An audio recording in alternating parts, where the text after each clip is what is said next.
All right, we are live with Alexander Mercouris, and today we have with us Samuel Trapp, who has a fantastic YouTube channel, also is a radio host. And Samuel, it is great to have you on the Duran, the first time on the Duran. What would you like to plug? Where is the best place that people can follow your work? Well, in Russian language, you would follow me at Samuel Trapp on my YouTube channel. And in English, I am a host on damradio.com. And I have a show every Tuesday and Thursday at 4 p.m. Central Time. And so that's an English program. I usually focus on international topics. War in Ukraine, BRICS are probably my two favorite issues. Yeah. All right, I will have those links as a pinned comment when the live stream ends. And I already have Samuel's Russian language YouTube channel in the description box down below. Though you do have a couple of videos on that channel in English as well, right? Right, Samuel? That's right. It was really a fluke that I started. I just threw something in Russian after listening to the Tucker Carlson interview in Russian and in English, and I thought, I love the guy, but I thought he missed a few opportunities, especially listening to it in Russian.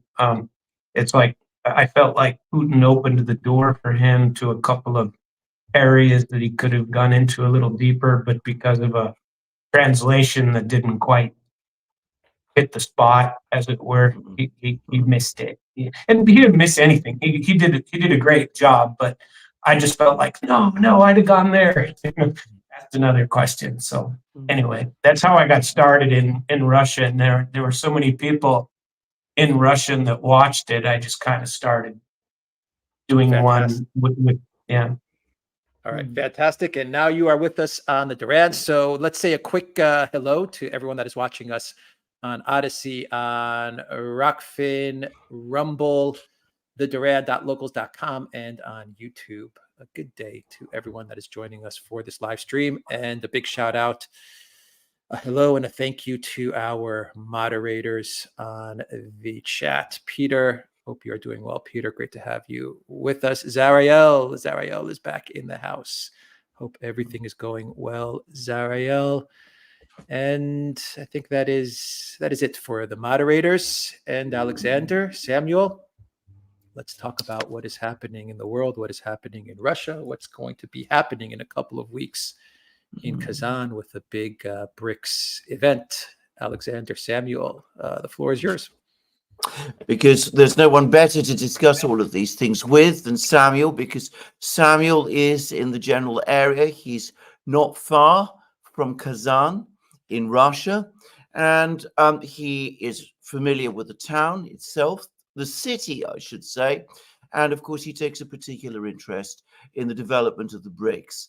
And I should also say that Samuel, who speaks Russian, has been very familiar with Russian affairs.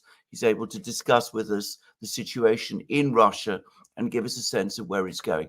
I'd like to say a few things quickly about the city of Kazan, because it's a place that people are not familiar with. I suspect quite probably that they will become very familiar with it, like everybody talks about Bretton Woods because of what happened there in 1944, where the financial and global architecture of world trade was created basically by John Maynard Keynes and Dexter White, to an American diplomat and a British official. Anyway, that was in 1944. Kazan might lead to something analogous, but Kazan is a very interesting place by itself. It's a city.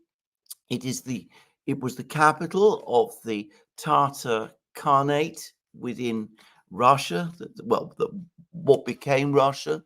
Those who know Eisenstein's film Ivan the Terrible will know that it starts with Ivan marching his army to capture Kazan.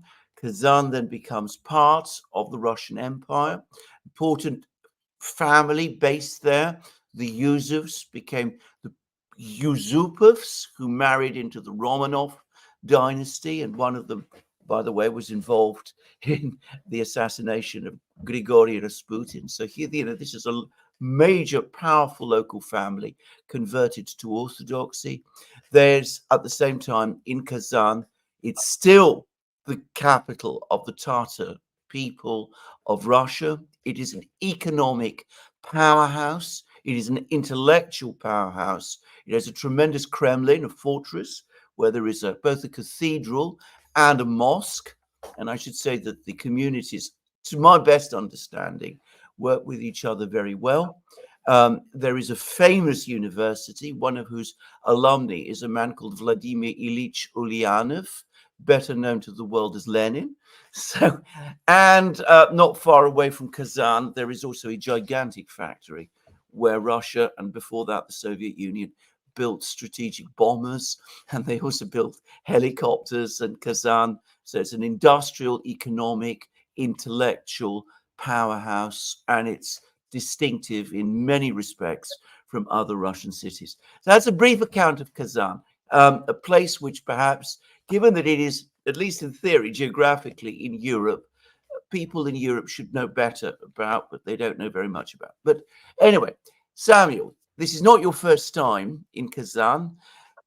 You've been there before the conflict began. You've been there now. Tell us what your impressions of the place is, and indeed your impressions of Russia at the moment.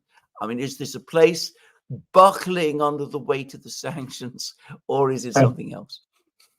Absolutely not buckling is what I would say. I've been here quite a bit in the last 5 years, a couple times a year I come here, and into Kazan is where I fly most of the time.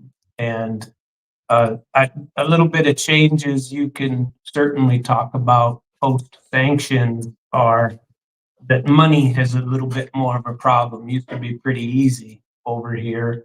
Could use my Google Pay, could use, Samsung Pay and whatever. Now you have to, you can buy a debit card or get a debit card over here and put money on a debit card, so you don't have to carry cash or just get cash. So they've made it a little bit harder for Westerners, but there's nothing that's not, well, you can get around use problems, and everything. The people have always been fantastic, and the area has always been great. Latitude wise, it's on the same level as Russia, so the climate is pretty similar, and so it's now a good fall. They have 2 seasons here, and very beautiful. I like touring and seeing the memorials, which, there are quite a few of them, and I like to post information like that. I come here once a year and go to a sanatorium, get health care, and that's a shock. They're shocked to see an American that would do something like that. But it's and I'm very much interested in the politics and in what people think and how they think. And I think that I 30 years ago, I worked in arms control, and I believe if we had done things differently after the collapse of the Soviet Union, we wouldn't be where we are today. But I think the U.S. in particular, and served in the U.S. military, and I think the U.S. in particular has made some mistakes over the last 30 years that, I'm not in charge, so obviously, nobody's going to listen to me about that. But I think that our experts either aren't really experts or are just telling people what they want to hear. And so you can go where you want with that. And I came over specifically to get into the BRICS conference, or in hopes thereof. I've submitted my paperwork. I feel good about it. I can't imagine that I won't be able to get some information from some people that are in the area and wanting to go. Tell us a little bit about the economic situation. And before we get on to BRICS, I mean, you mentioned that it's difficult to access money, but did you see signs of hardship, economic strain, shops closed, people homeless? Is there anything like that? Because sometimes we do get in the West, in certain sections of the British media, impressions. Well, things are all right now, but it won't be so for much longer. And they've gone over to a complete militarized economy, and they're only producing shells, and the shortages of everything else. I mean, I have read articles like this, and articles that talk in this way. Was that your impression? That is not my impression at all. In August, I spent 2-3 weeks in Vladikavkaz, which is southern Russia, down by Georgia, and the reconstruction, if you want to call it that, the renovation, the remodeling, the building of old places. It is going everywhere. Everything is quite modern. The roads are 10 times better than they were years ago. They are spending money in the right places, is my impression. Last year, I spent 6 weeks and I know this isn't Russia, but in a former Soviet republic, and they're strongly connected, Kazakhstan, Kyrgyzstan, and I tell you what, one big thing that you get is, and here too, I'm in Naberezhny Chelny, about 2 or 3 hours from Kazan, and families.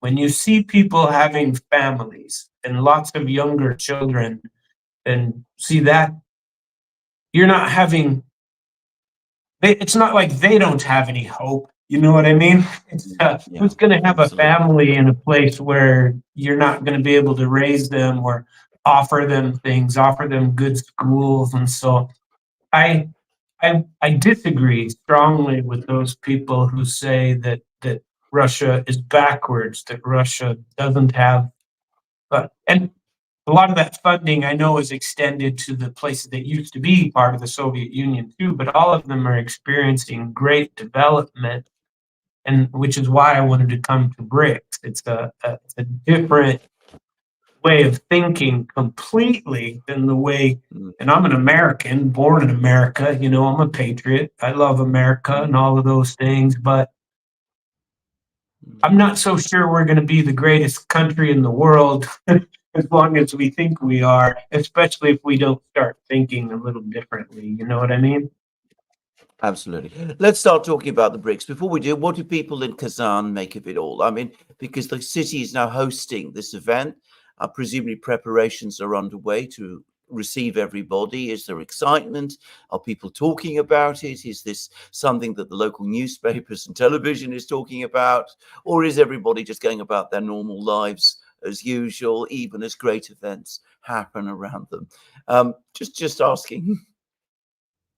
My impression, and again, I only get to see the people that I meet on the street and in cars, but I always talk to everybody. I'm a talker, and so I try to get their impressions, and they know about it, but they're curious as well, and they are patriots too, and they're excited about these things. It seems to me that that they think very positively of it. They like to see it coming together. And I spoke with a guy giving me a ride in a Yandex, their Uber basically, and the driver was telling me, about the strong growth in factories.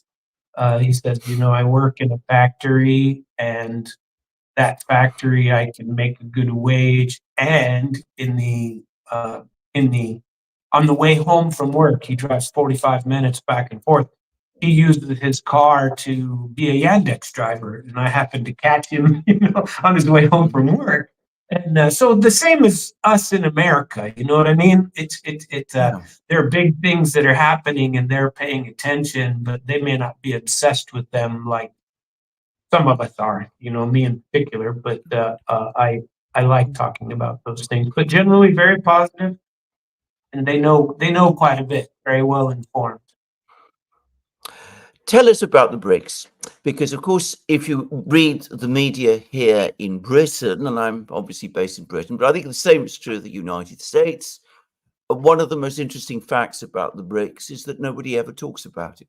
I mean, you find the odd article in the Financial Times in London, but elsewhere, there's hardly ever any discussion of the BRICS, any recognition that it even exists. So what is it exactly? Just well, not exactly, but in general terms, tell us what it is. Well, it started with the 5 countries, Brazil, Russia, India, China, South Africa. And basically, it was in 2014 that they started. And Russia was under an enormous amount of sanctions. Sanctions in the US, I don't want to say they didn't exist, but they were extremely rare before Bush 2. And then Clinton had a few, Obama had a few, but they really started to grow under Trump. And they've exploded under Biden, Harris, and in part because, Russia's alleged invasion, if you want to call it that, of Ukraine. I don't, but some people would like to. And for years, and this is kind of my point with we live in a different world now. People have ignored what they call the global south. They've ignored that there is a huge portion of the planet that doesn't like this unirule, one ruler, and that ruler happens to be an old dotard in the White House. People haven't liked it even when it wasn't an old dotard in the White House. And it's just been getting worse since the collapse of the Soviet Union. And with our American, I'm American based, our colonialist attitudes worldwide, connected to nothing. Handouts given in Africa to the right leader. If we appoint a leader, we give him money, but he doesn't really give that money to the people or spread it out to do anything. People have all you have to do is join the SWIFT system, and all you have to do is claim that you're a democracy, and life is grand, and the US will keep pumping money into your coffers, and you can do to the people what you like. And the rest of the world has seen that as exactly what it is, something that hasn't worked very well. The third world is still the third world, although it's really not. But in America, we claim, those are third world countries. But if you travel to them, you're going, wait a second, they have the same things we have. They're just as fancy as we are. I've been around a bit. I've been to 51 countries, and I like to travel and go to places that are different, and I like to see what they have. And if the U.S. had ever, we spend all of our money abroad, and the U.S. citizen doesn't know why. We don't know why. We're wondering why we're pumping all this money into Ukraine, and what does Ukraine give us? The rest of the world is wondering why we're forcing U.S. standards, if you want to call them that, or demands upon them. And BRICS has come about when people and the sanctions, namely in places like Russia, where we're tired of it, but you can't get around them because of the oil dollar and the SWIFT banking system. And so if you can get around the oil dollar and the SWIFT banking system, and the U.S. making money off of those for as many years as they have and pocketing it or financing their own internal politics and games in the United States, if you can get around that, maybe there's a chance to change it. I don't know if I pronounce his name right whenever I say it, but one of the strongest proponents of this is a little bit of a surprise because he's very positive. He's pro-Western too. And his name's Jai Shankar, the foreign minister from India. I don't know if I said his name right. I never do, but I don't mean to if I'm incorrect. But I love listening to him. I think he says it, hits it right on the head every time. Our ability to take care of our country of India by making a deal with Russia for oil has nothing to do with the United States, nor should it, by the way. His words, and people are frankly tired of it. us dictating to people what they do. He gets his oil for by all reports 5 to 10% less than he would get it if he had to do it through the U.S. banking SWIFT oil dollar system, which is collapsing. If you pay any attention to BRICS at all, and if you those 5 countries, they've added another, is it 5 or 6 that are actual members. They have another 10 to 12 that are actual application that has been filed, and they have another 40 to 80 that want in. And the issues that they're discussing are whether they're going to allow them in just because they want to be in, or whether there's going to be some kind of a standards. And this past week, the big news was that Vladimir Putin put out something regarding standards. I'm not sure if you're familiar with it, but he said, anyone, we are expanding and going to accept more people, but anyone that wants in is going to have to commit to, we don't sanction people. And if you have sanctions against other people, you must remove them. And I don't want to say well said, and people say, but truly, it's a different way of thinking. And if the U.S. and the Western Bloc doesn't come around this year, they've fallen to number 2 in the U.S. and the West is now trading less globally than the BRICS countries between themselves. The BRICS countries between themselves surpassed the U.S. and others, the Western world. They surpassed the dollar. China surpassed the dollar individually with the yen. More transactions have closed with the yuan than they have with the dollar after the second quarter of this year. And so whether we like it or not in the West, these things are changing. And I came here specifically in an effort to find out more about that, because the United States also isn't talking about it, to your point, that in Britain, they don't speak about it. You don't hear about it, whether they're afraid of it or not. I had somebody say to me, oh, BRICS is just a buzzword. I was like, oh, really? Well, that buzzword is about to destroy the United Nations and create they've complained about United Nations and the Security Council and whether 5 people should be able to control the planet, or 5 countries. And I'll give you a chance to respond to all those things I've said. No, I think your point that world trade, that the greatest part of world trade now happens outside the Western system. That is the key point. It is a revolutionary change. The West, the Atlantic trade, has dominated global economic activity since the 16th century. That was when the Atlantic became the focus of global trade. European merchants established their connections right across the globe. The empires, the colonial empires, followed. The United States emerged out of them, emerged out of the British Empire. But it meant that the West, until very recently, was at the center of the global trading and ultimately economic system, because where trade happens, that's where economic activity is centered.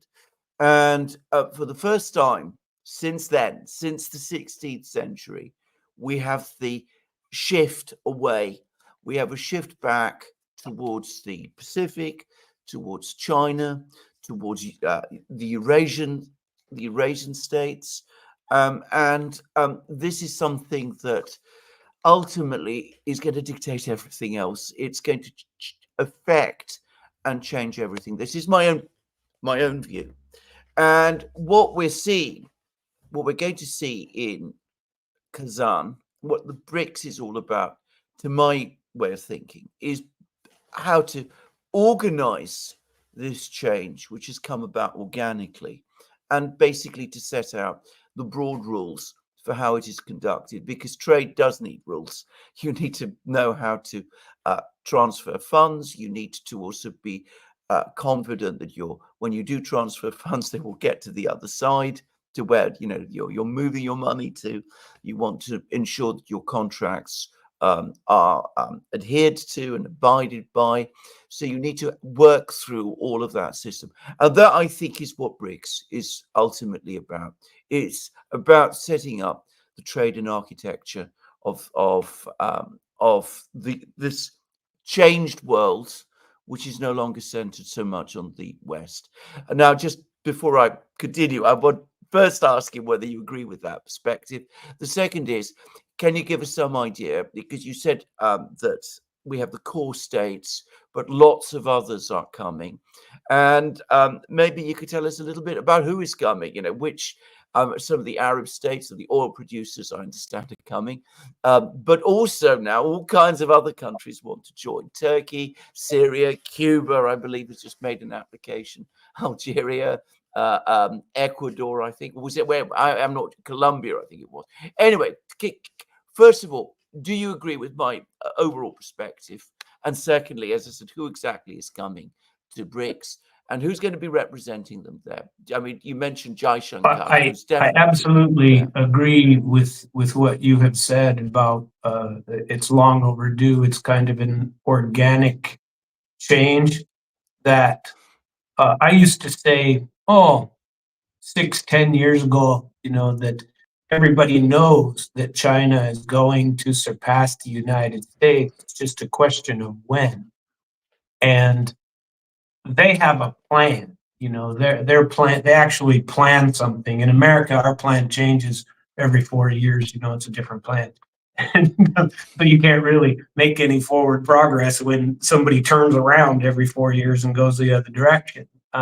In China, it's not like that. You can disagree with how they run the place. The same with Russia. You can disagree with how they run the place, but they have a longer memory.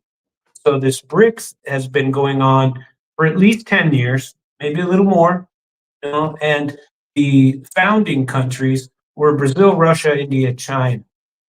And South Africa came along fifth. They added them. They're the last one that got added to the the acronym that got added to the acronym. Since then, and last year they allowed in Egypt, Ethiopia, Iran, and the United Arab Emirates. They had applications from, here are the ones who've applied but haven't been admitted yet. And Azerbaijan, Bangladesh, Belarus, Bolivia, Cuba, Kazakhstan, Myanmar, Nigeria, Turkey, a big surprise, and Syria.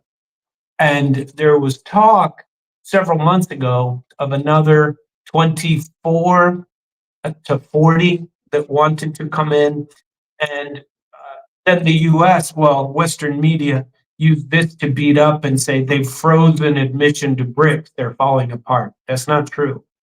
They froze it because they truly want a system going forward. And this meeting in Russia is going to be a foundation to come up with rules. Like the rule I quoted about sanctions, we don't sanction people. That's, you have to commit to that if you're going to be a member of BRICS. I expect them to say something about whether you can be an open member of any other organization that does force you to sanction people. I think that might be an issue. Although clearly so far, people are allowed to be members of different economic clubs as well. You mentioned the Eurasian sphere. There's Turkey's a member of the EC, and whether they have to leave in order to be a BRICS member, remains to be seen. I kind of doubt it. From my own point of view and my own perspective, I was sitting there going, well, if we as Americans don't do something about this, we're going to end up missing the boat and being at the bottom of the barrel. We'll be the third world country because the rest of the world we'll be members of BRICS and we won't have any part of it. There will be just us and England in our own little economic forum, and we win. But whether that's victory or not, I don't know. Meanwhile, you have Trump talking about de-dollarization and his efforts to combat it, which is what? I will sanction those countries who de-dollarize. Okay, that's quite the threat, but really? So what? We've seen what de-dollarization and sanctions has done in Russia, and in my view, not a whole lot.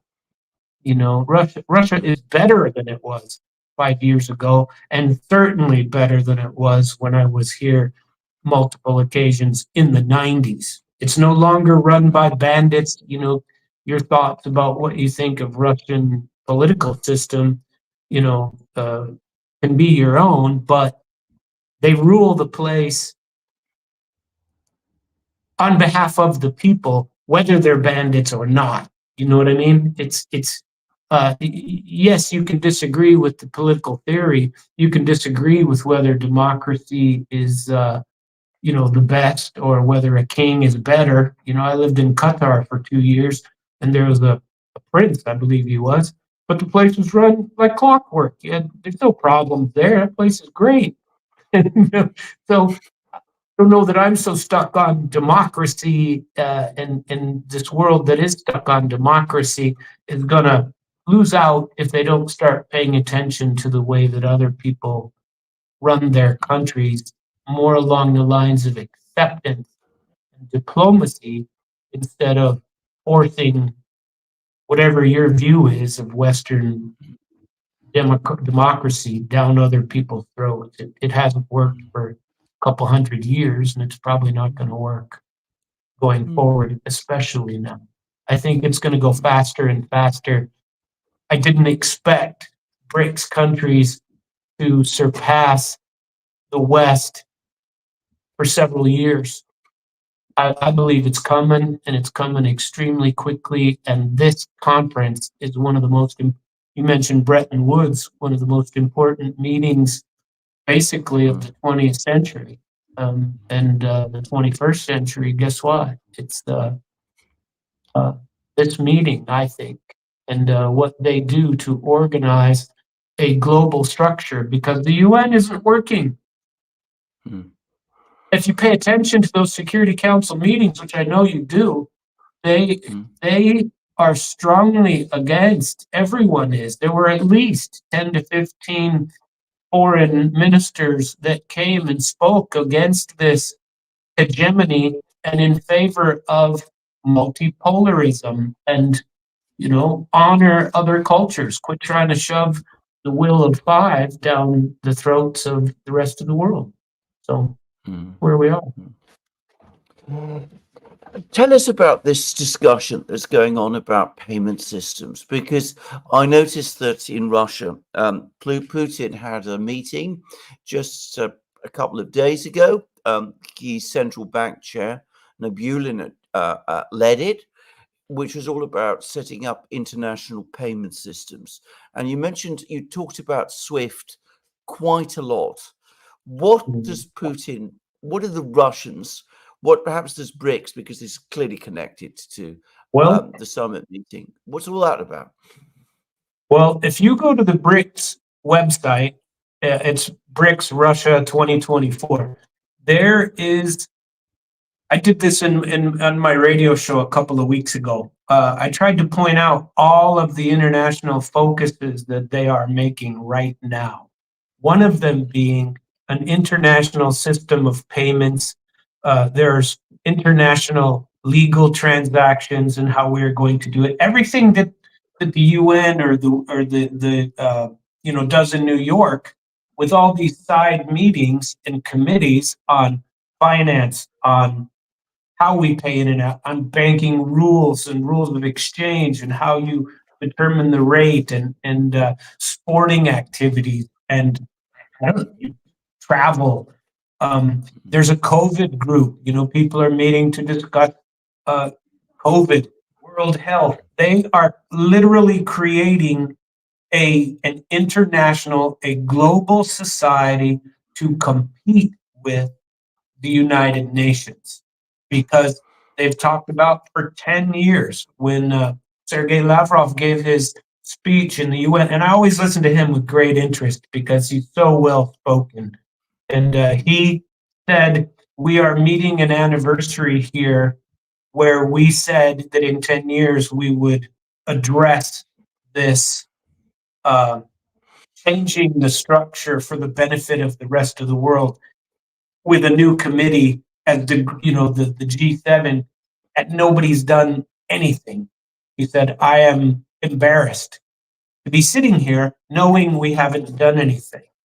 And I don't believe, this is me and who am I, but I don't believe if the UN and the people don't listen to the other 45% of the population of the world, which currently are members of BRICS, all the people that were wanting to apply to BRICS that will increase that number to 65 to 70% of the world are going to make a decision without them, and the UN will become the second class citizen because they haven't paid attention to the new world order that hopefully is built upon equality of nations, regardless of their size and regardless of their financial status.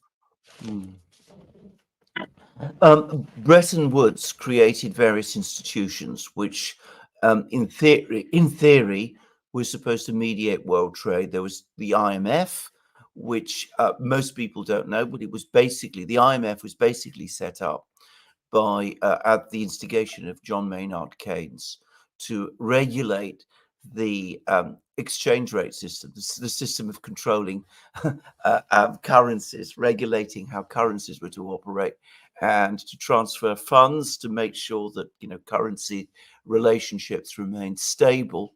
It evolved into something quite different. Then there was the World Bank as well. Is there any word from BRICS from that that they're going to start creating institutions like that? Banks, courts, maybe, because we're going to set up rules. We need enforcement mechanisms. We need courts. Any talk of that kind?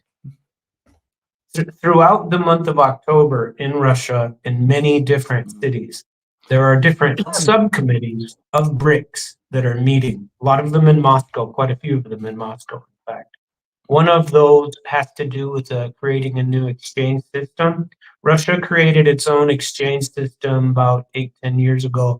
China created its own exchange system back in 2019, I want to say. And so 5 years ago. And they want to, and both of those systems allow other countries to trade in the ruble or in the yuan. And they want to create, whether they're going to create a gold-backed BRICS currency, a BRICS dollar, whatever you want to call it, whether they're going to create a specific currency remains to be seen. But I believe that if they don't announce a complete banking system this summit, that they will in the very near future. Whether whoever hosts it next year, and I apologize for not knowing, but I really haven't paid attention to anything but this one.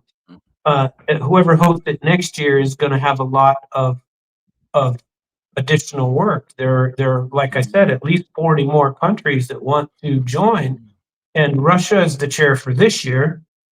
Who knows who it'll be next year? Probably one of the big five still, but I hope to do this. This is kind of a hobby for me. I wish to do this and really be in the know. And I expect a lot of things, and I encourage everyone to go and look at the BRICS 2024 website and look at all the subcommittees, at the work that they are doing. This is not a foolish pipe dream. This is a realistic group of people trying to avoid the World Bank, trying to avoid the IMF, which is how the US and the West have controlled the rest of the planet for at least 50 years, probably before that too. but it's gotten worse. When after the collapse of the Soviet Union, I did I was still in the military, and we did a humanitarian aid trip for the IMF on behalf of the State Department, and I was one of the interpreters sent over there to Moldova. And part of it's through the IMF, through the World Bank, and this is how we control new countries. We put a string out there with $1 billion on it and say, hey, join in with our form of democracy, join in with the leaders that we want, join our banking system, ignore those big bad wolves to the east of you, and you're in. You can be part of our little group. And but as soon as you don't, but if you need the money, you take the money, whether you really want to be a part of the group or not. The money's a big deal, so that's what gets you in. But if you really deep down have a completely different culture, it can only work for so long. And we're bumping up against cultures that don't think like we do. The Slavic people do not think like me, and I'm in awe by it. I honor it. I think it's great, but they don't think the way we do, and they have very long memories. They remember, and people have lost. Everyone over here lost family members less than a generation ago. Everyone still talks about the Great Patriotic War, and they have memorials everywhere. In the United States, yes, we have some, but most of them are in Washington, D.C. Most of them you bring out once a year. Seems to me that these people, they think differently than we do because of what they have gone through. And the 90s in the East was like our depression in the West, and they remember it. And so, belt tightening, they're used to it. And I believe it's coming to a place near you in the West if you don't at least start paying attention to BRICS. And a sideline, I'm trying to find a way to invest in BRICS futures, if at all possible, because no matter what happens, I think they're going to go up. And they don't exist yet, but if they do, I'd like to be in on the ground floor. So. Can I just, my last question, who exactly is coming to Kazan? I mean, which individuals are coming? I mean, is it going to be prime ministers? Is it going to be presidents? Will Xi Jinping be there? Will Lula from Brazil be there?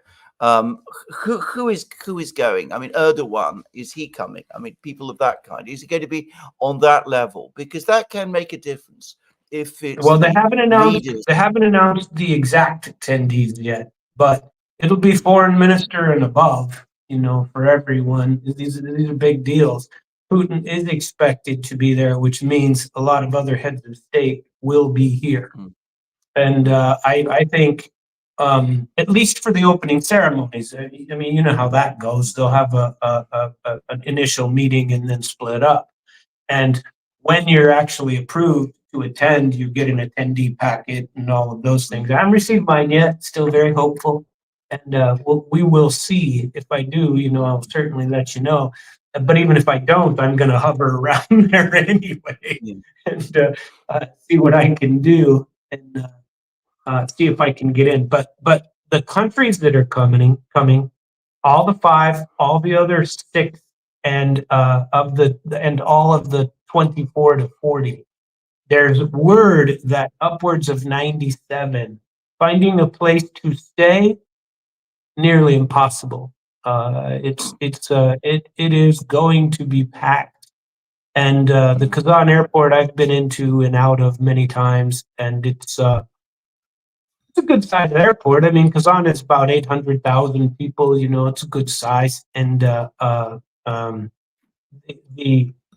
it's sizable, but more of a large regional airport for us in the West. But it's well suited to handle them all. It's a real airport, and there are real hotels and great places to stay, excellent food. and it's going to be packed with foreigners and with foreign press and with foreign leaders, and lots of information, and people should really pay attention.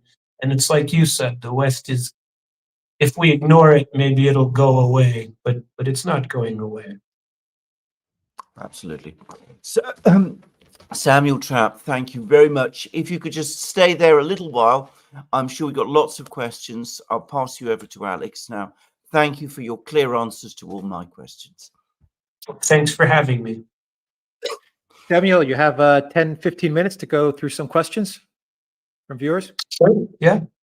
Fantastic. Matthew asks, given this is all linked to the move to multipolarity, do you see this ultimately ending in global conflict? Will the USA ultimately accept its reduction in power?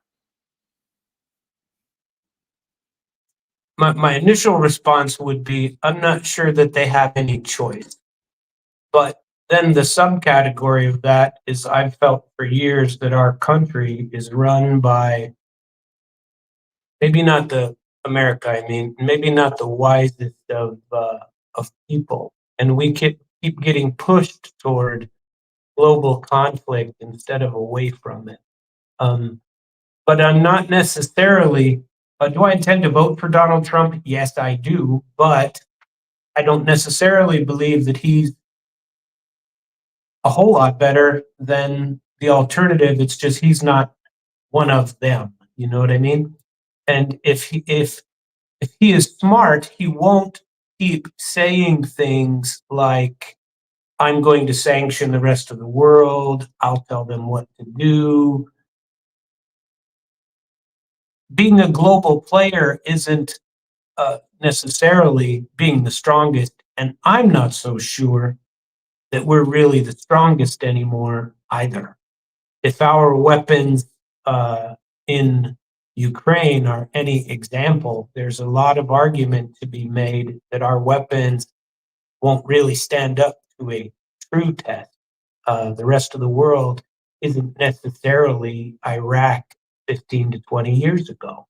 And so there's a lot of development that has gone on, and we may have missed the boat. And so unfortunately, my subcategory, I think we'd be foolish to get into a more global conflicts than we're already involved in. But part of me feels like some of them are unavoidable as well. I hope not. I hope saner heads prevail, but I'm not so positive about that on my end from what I see. Commando Crossfire says BRICS should not expand at this point, in my opinion. What do you believe? Well, I think, again, whether or not it expands isn't based on my opinion or anyone else's. The need for it to expand, at least in the eyes of those who are planning to expand it, is because, like Jai Shankar, he's been ignored for 10 years, like any other developing economy has been ignored at the global level for all intents and purposes. They are told what to do instead of being brought along. It's a different topic completely, but if you contrast what we do on the Western level, hold out the carrot, beat them with a stick, force them into sanctions, and give them charity instead of help them develop. China gives the roads and bridges. They build infrastructure in these places with loans and build infrastructure without necessarily or without at all telling them how they must run their government, whether they have to put austerity measures in and not give benefits to certain people if they get the money. No, we give you the money. We want it to go toward these projects, and we want you to build this infrastructure, but it's not, we're not going to sanction you if you don't. This is what it's for, and we want to help you develop. They're seen as more of a partner. They say they want to be your partner. The US, the West, we don't do that. We tell them how they must do it, and we force them to do it through the World Bank, the IMF, whatever rules we decide to put them. My opinion on that makes no difference. The only ones that matter are those that are in BRICS. I believe they think it should expand, and it's just a question of how they do it. And if we had done something differently in the West, perhaps they wouldn't. But they feel they have no choice and have to. And Commando Crossfire has a follow-up to that question. He says BRICS needs to mandate union pay and MIR card as a condition of membership, as well as a swift alternative, and not expand until it's done in all current members. Well, that's yet another opinion, and the union pay system is a competitor to MIR over here and the payment systems that they use here. It's been very difficult. If you come over here only with your MasterCard and your Visa, you're not going to be paying for anything. You better find an alternative way to pay, and sometimes it's not that easy. I believe they do have to expand that. I was trying to find the Chinese pay system. Union Pay is one of them that works here as well, but it's hit and miss whether that works in the West and over here. You might be able to pull currency out on your Union Pay card if you have a system that does it, but you can't freely transfer money. So I believe that will be one thing addressed in this conference. If they don't, I don't say I'll be disappointed, but I'll be wondering, what they're up to and why it's taking so long, because it's somewhat overdue. They do have these other payment systems, but they're not quite international. China has theirs, Russia has theirs, and they may or may not be acceptable in other parts of the world. So, can you make payments with the Union Pay card now in various parts of Russia? Have you been to any places where you can actually pay with a Union Pay instead of a MIR card? No. I don't have a Union Pay. I was looking into one to get one in the United States and try it over here, but I was unable to get that done. Right. But my research on it says that you can pull cash out on a Union Pay card here in certain places, but they're limited to the large cities, Moscow, St. Petersburg, a couple other places, is what I understand. Don't take that as gospel, because that's I haven't tried it myself. But on the MIR system now, which I do have a tagged card to it, a MIR card, that's accepted virtually everywhere. So, yeah, if you go to Russia, you need the MIR card. You need it, yeah. Yeah. Jungle Jin asks, Samuel, could you comment on the U.S.-backed coup in Bangladesh, their man in Dhaka, Mohammed Yunus, and the possible impact on India, China, and BRICS? Bangladesh coup and the impact on India, China, and BRICS. Coup meaning the World Health Organization, I presume? No, a coup. The coup d'etat on coup. The coup in Bangladesh and the impact on India, China, and BRICS. Yeah, there's certainly some conflict there. From what I understand, is between BRICS countries. This is one of the rule-making plenary sessions that are going to be part of it as far as rules, is how they interact with each other. They don't necessarily have to be allies, as it were, even now. But from a global economic perspective, they will be expected under BRICS to keep those things separate, which the Western system does not. And so I don't know what's going to be the result of that. It's too early to tell. But certainly how conflicts are resolved and a world legal structure through the BRICS, it's also one of the sessions that they're going to be discussing as well. So I'm eager to find out how that process works too. Elza says, Jai Shankar about BRICS, quote, the G7 will not let anybody else into that club. So we go and form our own club. The arrogant West did not see that coming. Yes, I'll agree with that. I liked that particular interview. And he is always so well spoken when you listen to him, and he makes a lot of sense.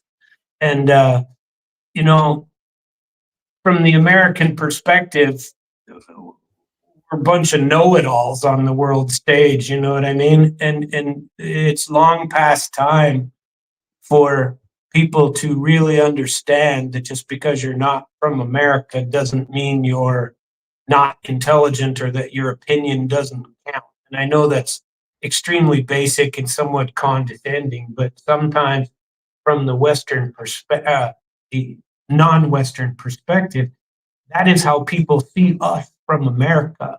We should ask more questions instead of dictating response, to our own questions. You know what I mean? And so that exchange between Jai Shankar and his interviewer, whose name I don't remember, was like an hour-long interview and extremely well done.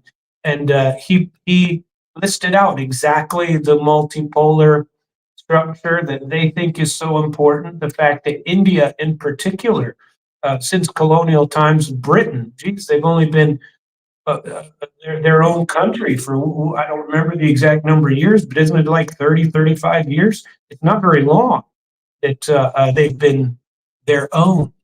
And they are the largest country population-wise on the planet. They need to be listened to, whether you agree with them or not. And he has said, Lavrov has said, and so many people have said from foreign countries at the G7, at the Group of Five, all of those, there have been, it's not like these are new comments. It's just now they're being more vocal about it and going, hey, we've been saying this for 10 years. We need something different. When are you going to do something about it? Nobody's done anything about it. So they've made their own club. And so that's exactly what's happening. And it's going to get worse if they continue to be ignored. Worse or better, depending on how you look at it. If you accept the fact that we've been dictating what other people do for years and accept them as a partner instead of a competitor, perhaps things will change. That could be a little, I don't know what, optimistic, I suppose, but then again, why not? It's what else? What do you have to lose? Maybe a few more wars, maybe a few more million of people, killed for useless purposes, really.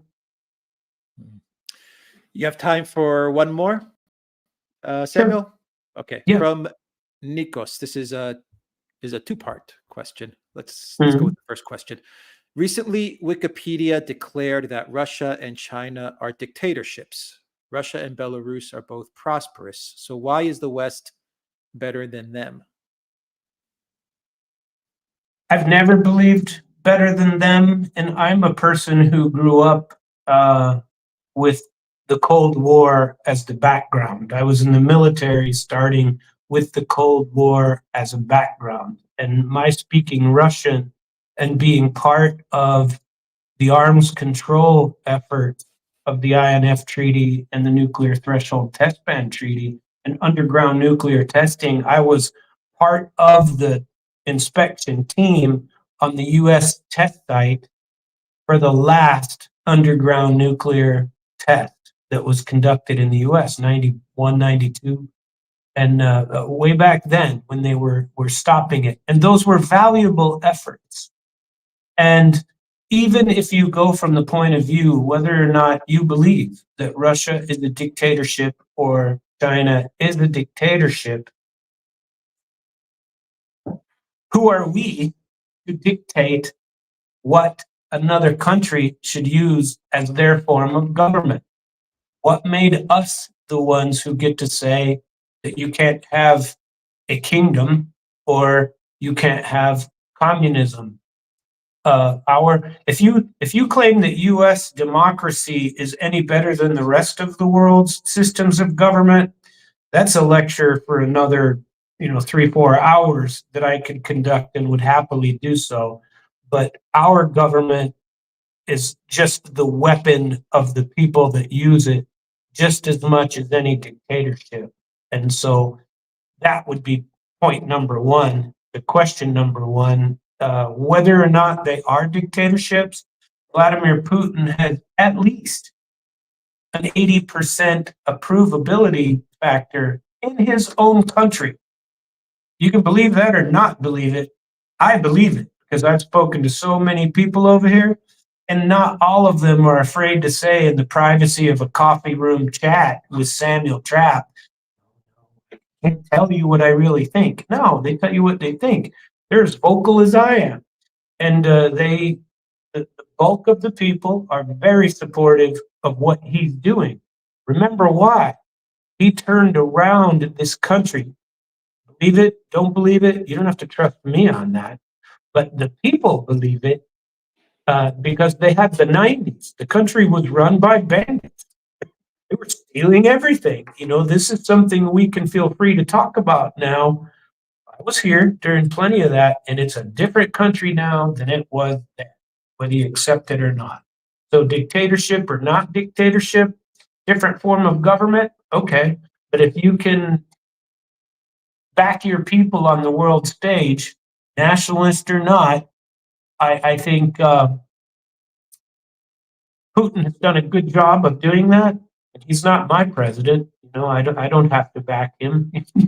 I don't back him. He's not my president. But a lot of times I don't back my own government. I'm very vocal about that and about some of the negative things that they have done.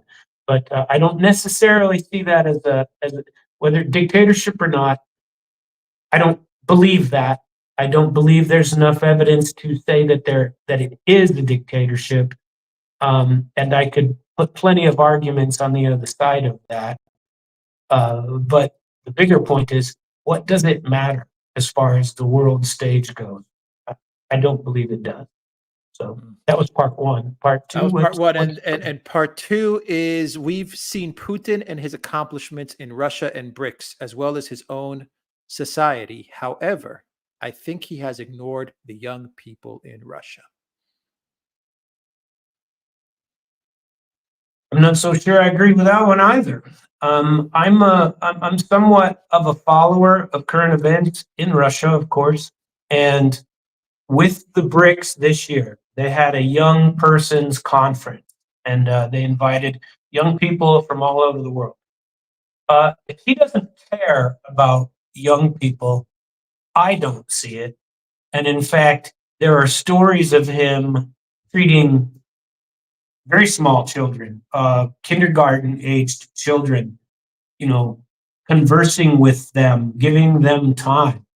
And it's always been said, if he likes dogs and small children, he's generally a good guy. Maybe that's only in the U.S., but those who hate dogs and hate children that are men, you got to worry about him a little bit. And as far as the youth goes, I believe that he goes out of his way to make sure that he gives opinions on some of that. I'm very curious where the country of Russia goes post Putin, and I'm not sure that there's enough information about where that's going to be. It's been put off now till 2030-ish.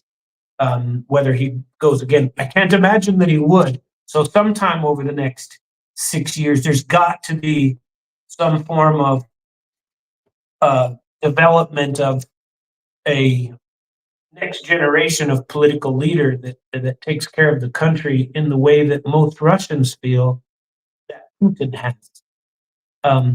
Whether we agree with that or not in the West makes no difference. They're going to do what they want, what they believe is right for their country and their people. And if you can respect Vladimir Putin for anything, it's for that. What the West does doesn't matter to him. He's going to do what he thinks is best for his country. If that makes me a Putin apologist, well, so be it. But I take a man at his words, and that guy's been saying the same things for 25, 30 years. I've been listening to him the whole time. Our politicians, they change their opinions like most people change their underwear. that doesn't seem to be the case with Vladimir Putin, agree with him or not. Samuel Trapp, it's been a pleasure having you on the Duran. Once again, I have the link to your YouTube channel in the description box down below, and I will also add it as a pinned comment. Can you once again plug your radio show as well for everyone that is watching? Absolutely. My radio show is at DAM Radio, DAM radio.com. That's because the big tourist attraction and reason for the town of Lake Ozark, Missouri, is because it was built, a dam was built there 80 years ago, and it created an extremely large lake called Lake Ozark. And so it's a very big tourist place, and it's where I lived for nearly 20 years and had my radio program, and still have that radio program at damradio.com. Definitely follow Samuel on Damn Radio, and also check out his YouTube channel as well. I will have everything linked as a pinned comment. Samuel, thank you so much for joining us. Thank you both for having me. Thank you very much, Samuel. Thank you. And we look forward to you coming back and joining us again. Anytime. You let me know. Take care, Samuel. Thank you. Thank you. Yep. All right, Alexander, you with me? Absolutely. All right, let's answer the remaining questions. Mm-hmm. From George. Welcome to the Duran community. Thank you, George, for joining us. OG Wall says, good day. Good day to you, OG Wall. And Andrew Bird is a new member to the Duran community. Let's see here. Life is the fun. Thank you for that super sticker. Commando Crossfire says, member of hostile military alliance can't join BRICS. Well, indeed. Meaning NATO. Indeed, absolutely. Well, this is going to be an interesting question because, of course, Erdogan says that he should be able to join, despite the fact that he's going to remain NATO. He wants Turkey to remain in NATO. Can I just make a few observations about some of the points that Commander Crossfire actually made? Firstly, I should say, and this is a general point, that economic change, big, huge economic change, the change that we're talking about, Bretton Woods and all that, when it happens, it can be very, very sudden. So things move and change gradually and build up to a certain point, and then suddenly, boom, everything changes. The last big year when there was massive economic change in the world economic system was 1931, when basically sterling, the British pound sterling, lost its value and ceased to be the linchpin of the global economic system. When the British had to take it off the gold standard, default on their debt to the United States, and that created a shattering blow. And it was the single biggest factor, by the way, that triggered the Depression, more so than the Wall Street crash that had taken place 2 years before. The Wall Street crash was a sort of quake that led us towards that bigger crash that happened 2 years later. So, that's the first thing to say. But on a number of points that Commander Crossfire made about making union pay and mere obligatory, I think two things to say. These are national systems, and I think that what the BRICS countries will want is not to extend national systems, but to bring together other systems and to create an international system that connects all of them. And SWIFT and things like that are starting to look like rather old technology now. They're creations basically of the 1990s. And if you go to Russia, which I haven't been to for a while, or you go to China, one of the things you're immediately struck by is how much more advanced they are in these kind of flexible technologies and the use of them than we are. So I'm going to make a guess. I think we're going to get an international payment system, and it is going to be very, very different. And that SWIFT is going to look very, very old-fashioned. very soon, and that it will not be based on Mir and Union Pay. Just saying. Commander Crossfire says BRICS needs its own credit rating agency. Cut the West ones. It already has. It already has them. They've already set them up. Yeah. And Commander Crossfire says BRICS needs to establish a joint fund to immediately pay off World Bank IMF debt owed by members. Make condition on joining no IMF or World Bank debt with free economies. That is moving forward. But I mean, why? I mean, why you insist on something like that? I mean, you can have rival systems, and people will prefer one to the other. Inevitably, they will go where the good money is. That's always been my experience. Actually, yeah, exactly. Yeah. Competition. Yeah. And just to finish off the questions from Commander Crossfire, or this line of comments, he says, please joint BRICS space station program to Mars. Yeah, I'm going to tell you where I think the tension may be in the sense that Commander Crossfire, you're making BRICS sound a little bit like a bloc, which is precisely what the BRICS states say they do not want to become. They want to become a global spanning economic, financial, and trade system. And they don't want to be restricted by the problems of trying to create a bloc. And the reason that they want to avoid doing those things is because, of course, within BRICS, tensions do exist. There are tensions between China and India over the border. They're negotiating on those, but there's tensions between Ethiopia and South Africa about African matters, which have held up many issues, for example, about Security Council, UN Security Council reform. There's tensions between Brazil and some of the other Latin American countries that want to join BRICS. So creating a bloc would be both incredibly difficult and very time consuming. Whereas what they want to do is move forward with these economic things that they want to do so that they can get trading flows going. And that, I think, is the primary urgency. And that's why at the moment they're focusing on international payment systems and credit systems and things of that kind, and joint sets of rules for how movements of goods takes place, rather than saying, well, if you join us, you can't be a member of that, or if you take money from us, you can't take money from someone else. I think that they want to avoid that, simply so that they can get this thing up and running and moving forward as fast as it can go. Nick, thank you for that super sticker. Michael G says, 2 questions. What is the likelihood of Russia taking Kharkov and Odessa? Also, what are your thoughts on continuing to invest in gold long term? Right, let's start with no investment advice. No investment advice. Absolutely. Let's start with Kharkiv. Let's start with Kharkiv and Odessa. Again, I've said this many, many times, and I want to say this once again. I cannot imagine any situation in which this conflict in Ukraine ends without the Russians making some kind of arrangements concerning both Kharkiv and especially Odessa. I mean, there's an enormous emotional connection to both places, especially Odessa.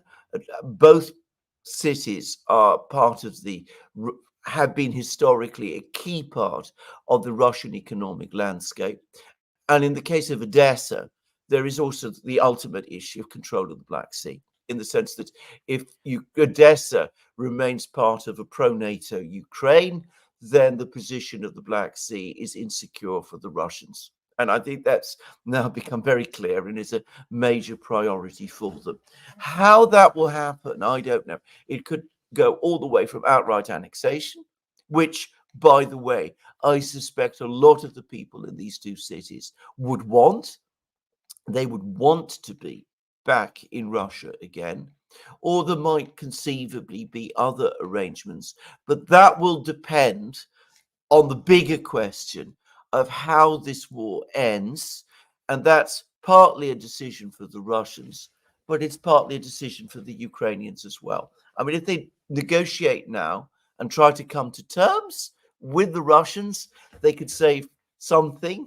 If they go on fighting, as they seem inclined to do, then of course they might end up with nothing, in which case annexation of Odessa and Kharkiv becomes a real possibility. But one way or the other, the Russians will want to have some say on what happens to those two cities. And absolutely, they will be very concerned about the welfare of the people there. Now, about gold, I suggest the person to go to is Peter Schiff and people like this, because as Alex correctly says, we are not investment advisors. Yeah. The Black Cat, thank you for that super sticker. From Nikos, he says, good economy and order are not enough for the young people in Russia who are against Putin at only 20% support. As a Greek, I cannot understand this. Where do you get that figure? 20% support? Yeah, Because it's not 20%. the Yeah. Yeah, I haven't seen that anywhere at all. On the contrary, and I'm taking this increasingly from the media here in the West, I gather that not only does Putin have support amongst young people, but that support is rising and is getting stronger. And in fact, that amongst Russian teenagers, one of the effects of the war has been that they've taken a very, very strong patriotic turn. Now, can I just say, my wife used to go to Russian universities. This is obviously before COVID and before the war and all of that. But I mean, she used to lecture at places like Bauman, the Bauman Institute in Moscow. She had connections with many universities. And she also went to universities in the Urals. This is as part of a project, by the way, to encourage study in English literature. And it was, a British government-backed project. I accompanied her on some of these visits. And as a result, I met a lot of Russian university students. And I didn't find that this characterization of them as anti-Putin liberals had any connection to reality whatsoever. It was absolutely not my impression at all. They seemed to be deeply patriotic. If they were critical of Putin, as some of them were at that time, they tended to lean more towards the Communist Party. That was my impression, not that they were pro-liberal or pro-Western. I think this is all based on myths and beliefs that people in the West have, and perhaps some of the activities that Navalny got up to in Moscow. But I absolutely do not myself see any evidence of this. And I don't really see where these opinion polls have come from that you're quoting. And if they do exist, I suspect that those opinion polls are profoundly wrong, and they don't match up in any way with the opinion poll data that I have seen. Just saying. Nikos says Greece became, as of 2023, the most stressed and depressed nation in Europe. Our cities have ruined houses and our streets are filled with garbage. To my Russian brothers, appreciate what you have. I think I would agree with your sentiments about Greece. I haven't been there actually for a while, at least not very much. When I go for all kinds of reasons, I tend to end up in Athens. But my brother tells me much the same as you. Nikos says Putin has governed Russia since I was born. Question, Duran, who is going to succeed him? My choice would be Maria Zakharova because she is a badass. Yeah, well, Maria Zakharova's not going to. Yeah, she's not. It's not going to be. It's not going to. I am not an expert on Kremlinology, so can I just say that? I mean, on the one occasion when I ventured a guess, which was back in 2011, I thought that Medvedev was going to run again, and I was wrong. So there you go. So I am not going to try and venture further guesses. The rumor in Russia, the person people are talking about, is Alexei Dumin, who is the former governor of Tula region, who's had a background in Russian special forces and is considered to be an extremely capable administrator. and managed the military and industrial industries in Tula very well, and who's widely liked, and who's just been promoted to a position in the Russian Security Council. So he might be the rising man, but don't take it from me. I don't know. From Ralph Steiner, how can the USA pay off a $36 trillion national debt and $220 trillion of unfunded liabilities without imperial pillage and plunder? One must be realistic. Well, you're absolutely correct. I mean, he can't pay them off anyway. I mean, even if it engages in absolute plunder, there's not enough value in the world to pay off a debt on that scale. I mean, that's the reality of it. Part Film Co-op says, is the official story of World War II worth revising? In many respects, yes. Though I think I would basically stick with the overall contours. There is a lot of details that are still mysterious, and there's a lot of things that are said which are I personally have great doubts about. I'll give you one very minor example. The official line in Britain is that the Germans were unable to run spies in Britain, that the British detected all of them. I have good reason to believe that that is not true, actually, and that there were spies, and that some of those spies got access to pretty high level information in London. But anyway, I mean, that's a detail. I think that there's an awful lot more that we can find out. But as I said, I think the overall contours of what happened in the Second World War, probably we've got that about right. Samuel Moroni says, it's crazy to think that once Russia even wanted to join NATO, I think it will be remembered as maybe the greatest lost opportunity of the 21st century. It happened twice. The Soviet Union applied to join NATO in 1954. The proposal of the Soviet foreign minister of that time was Vyacheslav Molotov, who had once been Stalin's number two. So they applied then. And then after the end of the Cold War, of course, they wanted to do it all over again. And what happened was, obviously, in the 1950s, it was not even there was no possibility about it. But in the 1990s and 2000s, the Americans didn't want it. And many European countries didn't want it because, of course, if this very big, potentially very powerful country joined NATO, then the United States had a potential rival to its leadership of NATO. They knew that Russia couldn't be controlled, so that's why they said no. Yeah. Studio Reiner says, what the hell is Israel even doing anymore? Well, I think I asked myself many times the same question, because the policy is getting more and more out of control, and they're doing things which I think are going to end up being disastrous for themselves. Jeffrey Mulford, thank you for that super sticker. Studio Reiner says World War II was Stalin's war. The U.S. didn't want to admit they were compromised. No, I don't. I think that's altogether far too simple. Actually, I don't think Stalin started the Second World War. I don't think that was how the Second World War began. The key decisions were made in Berlin. I think on that, I absolutely go with the consensus, which I think is exceptionally well documented. And Commando Crossfire says, a Russian jet shot down?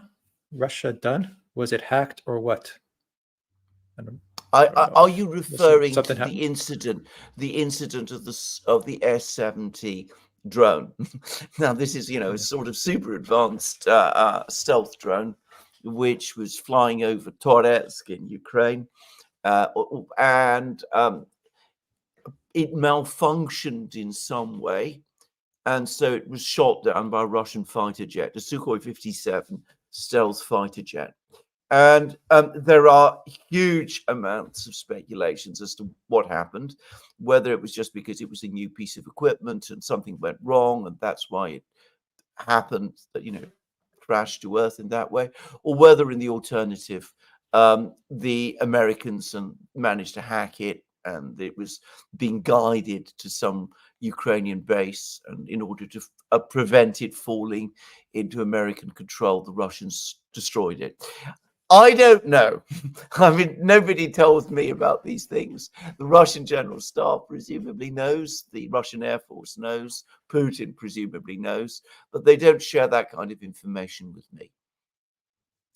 Alan Shepard says, just a bit of insight about Hezbollah. He is hated by half of the Lebanese people. They are the one we're opposing to elect new president, and they are the ones who stop investigation into corruption.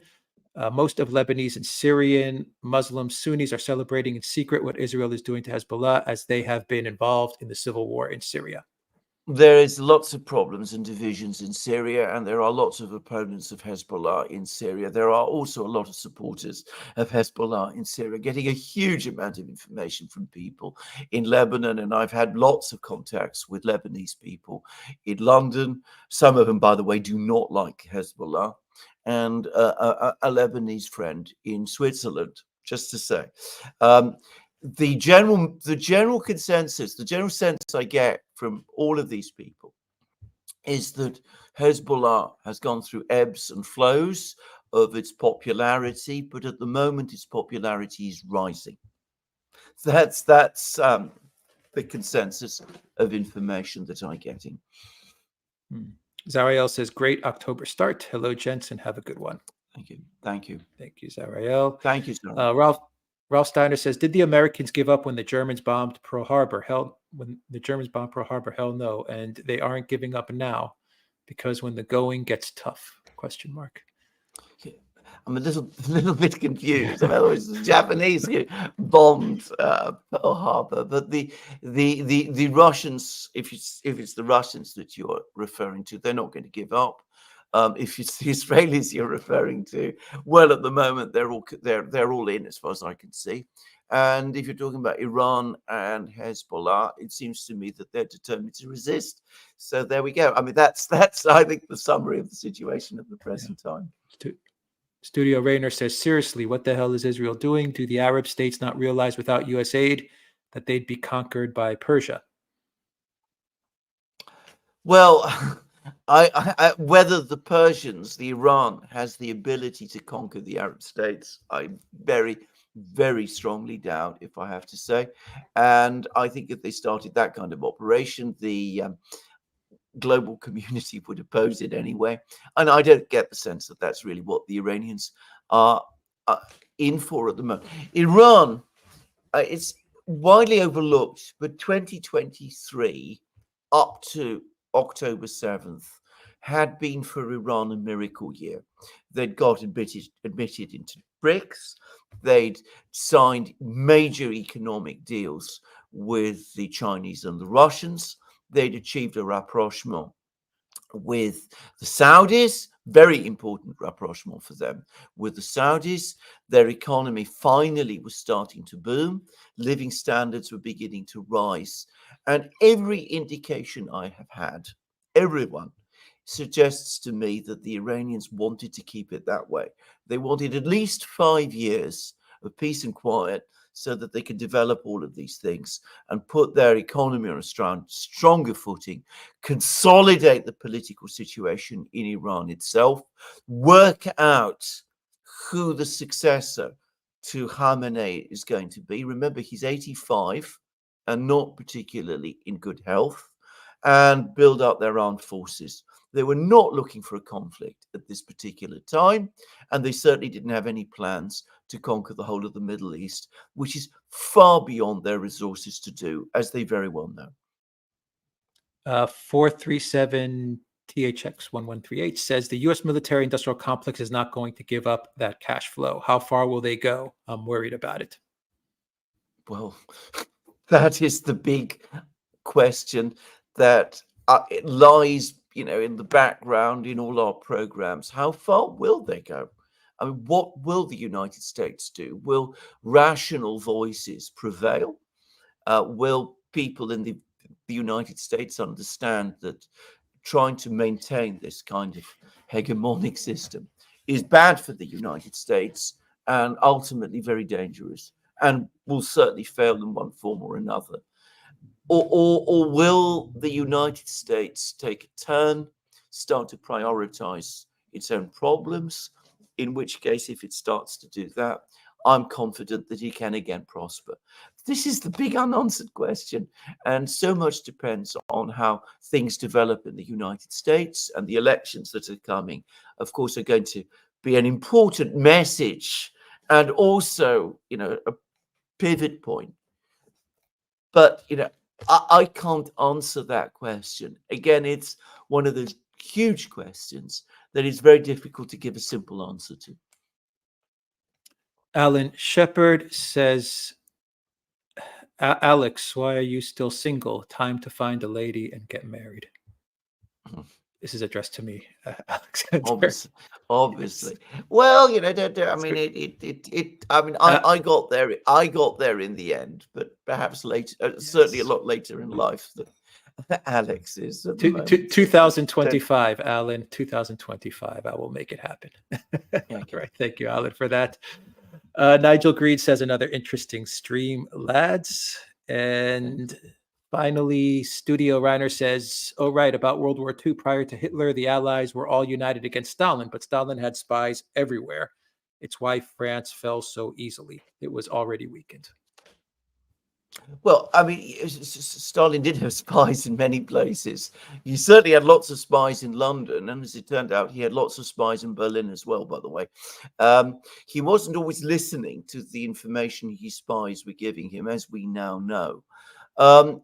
I think the collapse of France in 1940 is, again, one of those huge events which changed the shape of history, and they had many, many different causes, most of which connected with a deep-seated crisis within French society, which I'm not going to talk about in a program now, because this is a whole huge historical subject that we could talk about endlessly. But basically, France was still working through the major changes that had happened during the French Revolution in the 1920s and 30s. There was still an awful lot of people in France with monarchist sentiments who resisted the revolution, the ideas of the revolution. There was a huge rise in communism, support for communism, major labor and working class unrest, all the same problems that afflicted other countries because of the Depression. And there was an ossification within the political system and within the military as well. And all of this cumulatively created a crisis in France, which meant that when the country found itself up against a dynamic adversary, which is what Germany at that time was, with enormous interest in technology, it simply wasn't ready to withstand what happened. But as I said, it wasn't just a question of spies, a few spies here and there. It was problems, deep structural problems within French society. And of course, the Germans had a part to play. Just saying.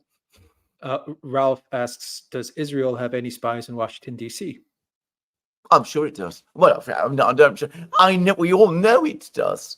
The big question is not whether they have spies in Washington, D.C., as, by the way, one would expect them to do.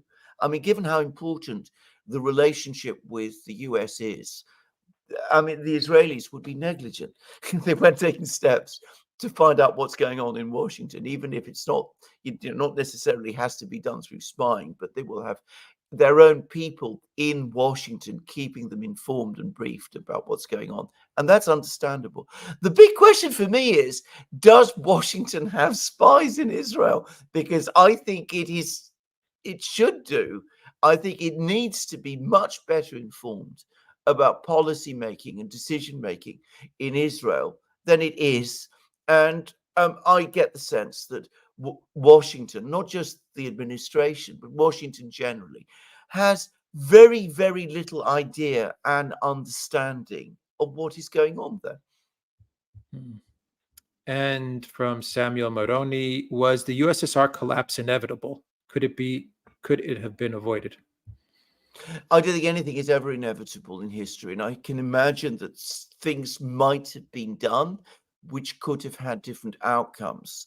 But I'm going to say something. The Soviet Union of 1984, before Gorbachev came, that was unsustainable, as everybody, including the Soviets, including, members of the Communist Party who opposed Gorbachev, all understood.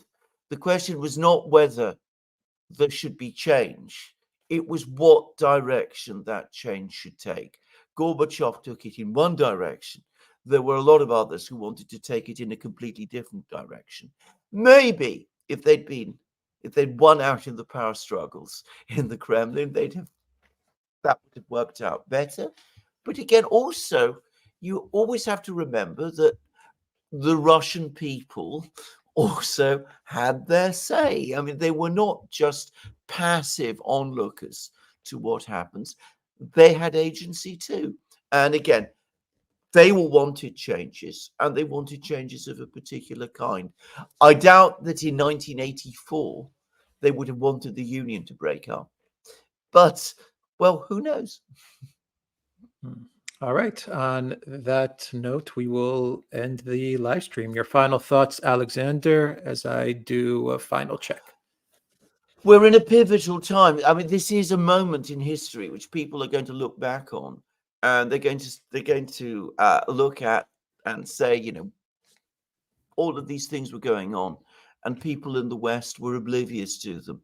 And just as Bretton Woods was, this small meeting of people in this small town in the United States. And if you've been following the news in 1944, if you've been reading all the newspapers in Germany and Britain and the United States, you might not know anything about Bretton Woods. You'd be interested in what's going on the Eastern Front and the Western Front, in the fight against Japan and, all of that. And in fact, Bretton Woods was a colossal event. I think it's going to be exactly the same with Kazan. We are rightly heavily focused on the wars in Ukraine, in the Middle East, but what is going to happen in Kazan is at least as important. And the fact that all of these wars are going on, even as this meeting, as this new restructuring of the economic system are taking place, these are connected events. They're all signs of the great transition that we're going through at the present time. And Commander Crossfire says Putin said the USSR collapse could have been avoided. Yeah, I know, absolutely. And that's he quite plausibly, he's right. I should say that the proposals for economic reform in the Soviet Union went back to before Stalin's time.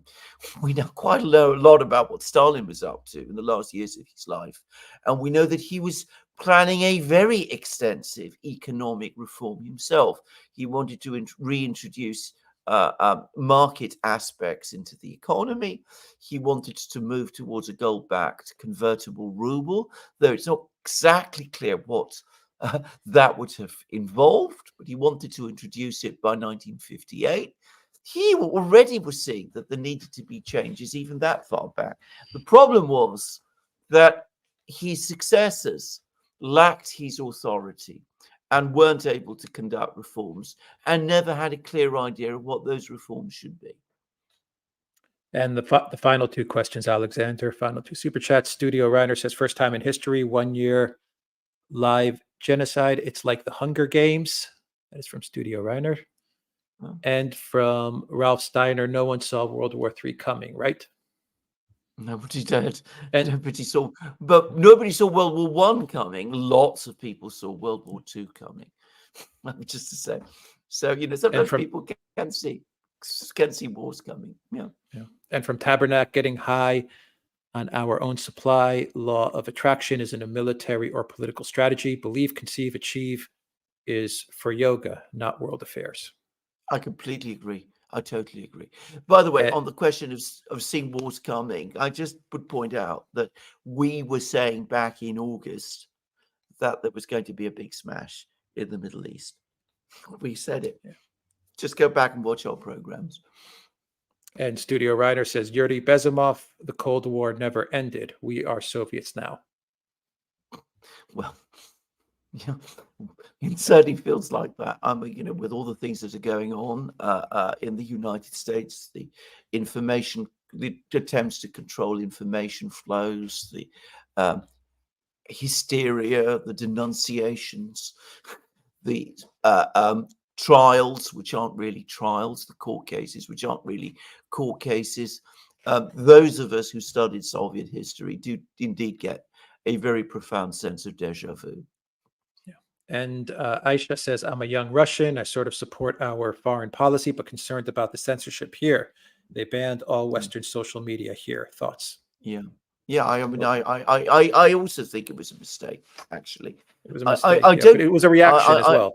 There was a reaction as well, which is we did a program a short time ago with Ian Proud, former British diplomat. He said that the Russians are very symmetrical in their thinking. He said the West does something, they tend to counter by doing the same thing back to the West, and sometimes that is not actually a good idea. I think they would have been much better advised leaving things basically as they were.